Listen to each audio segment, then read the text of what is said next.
各位好，歡迎嚟到大象電視台啊！今日係2026年嘅7月22號啊！咁我而家咧其實係送緊貨啊！咁我而家要做嘅嘢咧就係要送一件貨去數碼港。咁但係咧我就因為有其他件要送，咁就結果咧就唔係直接搭車去數碼港喎。咁我而家去咗一個地方咧，呢個叫菜田村。其實我都唔知道呢度係邊度嚟。咁但係咧，而家大家面前見到嘅建築物咧，就係數碼港嘅建築物。咁咧，有時我都會咁諗，如果我直接，譬如頭先我舉個例，你係喺九龍區搭970，咁就可以去到數碼港，咁好正常噶嘛，每一次都係咁樣做嘅。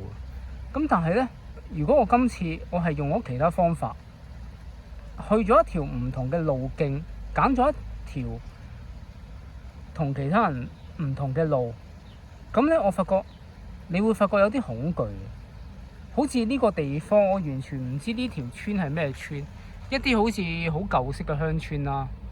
咁但係你亦都會有其他嘅趣味啊，其他嘅樂趣就係你探索一啲你未知嘅嘢咯。呢個地方係我第一次嚟嘅。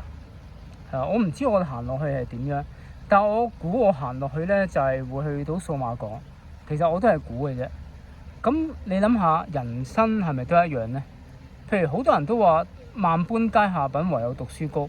但係如果我揀另一條路，譬如舉個例，我揀開一間運輸公司啊，或者我去揀一間做一個外傭嘅介紹所啦，咁有唔同嘅路徑啊，即係人生有唔同嘅路徑，咁其實會唔會有另一種嘅可能性呢？大家我唔知大家聽緊嘅觀眾呢，其實你係一個咩年紀嘅人啦？你可能係一個年青人，或者係一個小學生。咁但係嗱，可能你有長者啦，長者嘅變化就未必好多。但係如果你係一個年輕人，你可能有好多嘅變化。咁你會去點樣揀你人生嘅道路呢？你會揀一個正路啊？大家都係讀書，跟住揾份工做啊？定係話揀你自己中意做嘅嘢？呢啲係你自己嘅抉擇，我唔可以幫你代勞。但係而家呢一刻，我送數碼港呢單貨，我揀唔搭巴士。其實我頭先我係搭巴士去數碼港，但我決定行落去，因為頭先我搭咗架車咧，嗰架車去置富啊。咁咧，嗰架車去置富咧，咁我當然唔會去到置富再行翻轉頭啦。嗰架車去到一間中學，我就喺中學嗰度落車，再行落嚟，完全係我未試過噶。我而家就去試一啲新嘅嘢咯，去不停突破自己。